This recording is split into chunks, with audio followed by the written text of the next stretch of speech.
Stéphanie Fortin est directrice des affaires publiques de GNL Québec. Elle est dans nos studios à Saguenay. Madame Fortin, bonsoir. Bonsoir, M. Filion. Alors, les experts vous disent rien ne garantit que le gaz exporté viendra remplacer des énergies plus polluantes, le mazout, le charbon. Ont-ils raison de dire que rien ne garantit que votre gaz va remplacer des énergies fossiles? En fait, nous, ce qui nous a fait réagir ce matin par rapport à la lettre qui a été publiée, il est complètement faux de prétendre que le gaz naturel va venir remplacer les énergies renouvelables.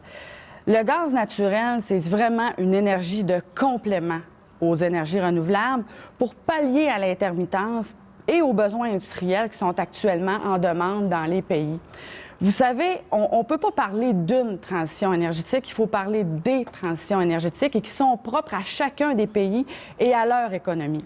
Actuellement, il y a bon nombre de pays qui se votent des politiques pour se sortir du charbon, du mazout, vous l'avez bien dit en introduction, et qui sont des énergies qui sont extrêmement émettrices de gaz à effet de serre. Je comprends bien, Mme Fortin, mais je veux que vous répondiez quand même à la question. Est-ce qu'ils ont raison de dire que rien ne garantit que votre gaz va remplacer des énergies fossiles comme le mazout et le charbon?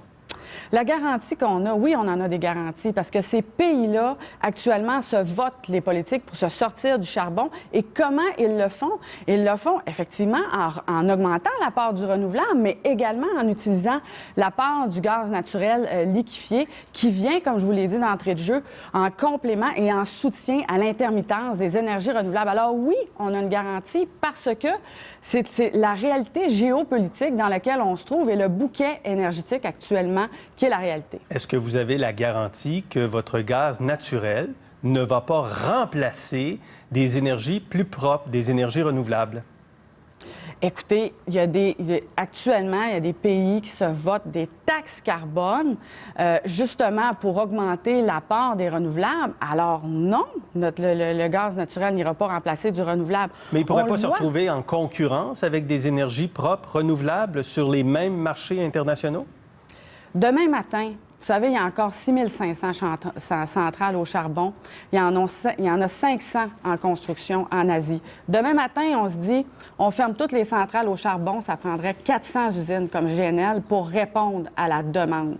Évidemment, dans tous les scénarios de l'Agence d'énergie, excusez-moi. L'Agence internationale de l'énergie. Merci, l'Agence internationale de l'énergie.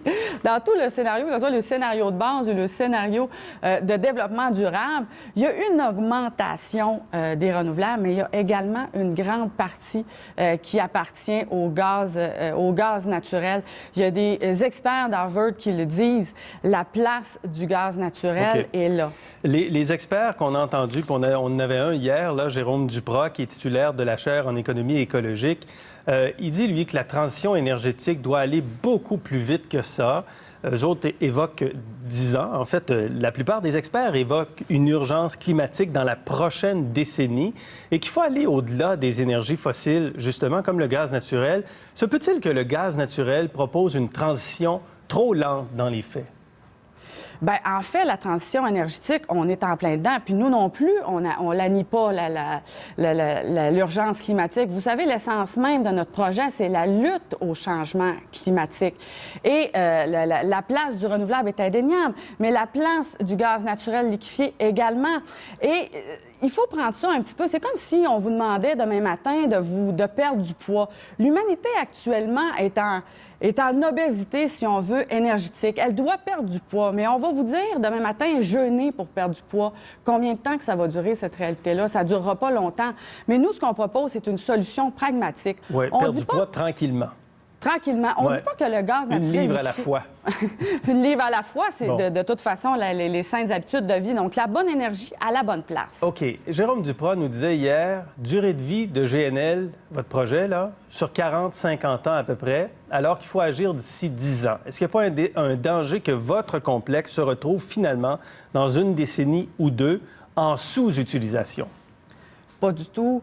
Vous savez, notre complexe de liquéfaction va être alimenté à l'hydroélectricité, ce qui va faire de notre complexe le complexe le moins polluant. C'est une première dans l'industrie. Mais vous allez aller chercher du gaz naturel de l'Ouest, puis vous allez l'exporter. Ça, c'est ça, votre carburant que vous exportez, c'est du gaz naturel. Tout à fait, c'est du gaz naturel. Mais comme je vous dis, notre GNL va être produit à l'hydroélectricité. Notre complexe va être beaucoup moins polluant que d'autres complexes actuellement en activité et qui sont aussi en compétition avec le projet d'Énergie Saguenay. Il faut regarder les choses en face. Si le projet Énergie Saguenay ne se fait pas, la demande va être comblée ailleurs. Ça, c'est une garantie. Dernier point, Mme Fortin, vous parlez de 6 000 emplois. Oui.